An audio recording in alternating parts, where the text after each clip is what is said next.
My girlfriend said it's over. My new man is taking me to Paris. But she didn't know her new man was my intern. My ex Madison thought she'd hit the jackpot. We'd been together for 8 months when she decided I wasn't ambitious enough for her taste anymore. She'd arranged our breakup like a performance piece. Chose the busiest Starbucks downtown. Made sure to speak loud enough for everyone to hear. I'm with someone better now. Someone who actually has his life together. She was practically glowing with satisfaction, delivering each word like a dagger. The entire coffee shop had gone quiet. I was the unwilling star of her humiliation theater. She kept going. James was taking her to Paris next week. First-class tickets, 5-star hotel on the Champs-Élysées. He told her money was no object when you're with someone who actually matters. That one stung, I won't lie. She wanted everyone to witness my humiliation while she ascended to her new life of luxury. But as she painted this picture of her Prince Charming, something started nagging at me. Young guy in finance. Pristine white BMW. Expensive restaurants. The description felt oddly familiar. Too familiar. I interrupted her mid-sentence. What's his last name? Jameson, she said proudly, like she was announcing royalty. Why? You wouldn't know him. We don't move in the same circles. My stomach didn't drop from heartbreak. It dropped from trying not to burst out laughing. Because James Jameson wasn't some finance executive. He was my roommate's 22-year-old little brother who still lived in his parents' basement. The kid worked as a bank teller at Chase, making maybe $35,000 a year if he was lucky. That impressive BMW, his dad's weekend car that he borrowed to feel important. For the past month, this kid had been pestering me for advice, restaurant recommendations to impress some girl who was way out of his league. I'd even gone shopping with him, helped him pick out suits that looked expensive but came from outlet stores. He kept saying he needed to dress for the job he wanted, not the job he had.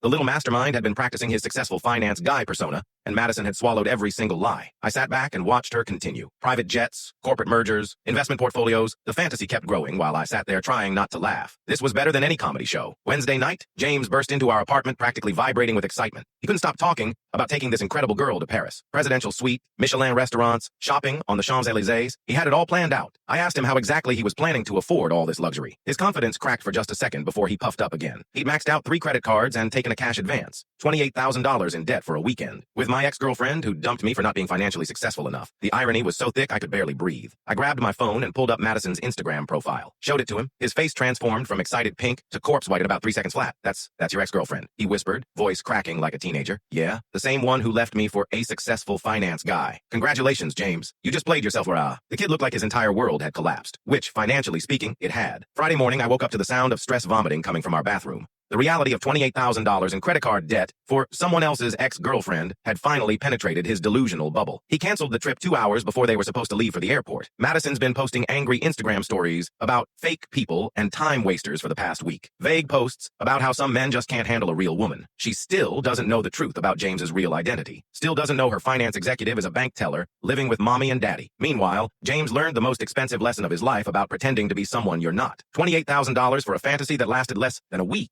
And me? I learned Madison was even more shallow and materialistic than I'd realized during our relationship. Sometimes the universe has a twisted sense of humor.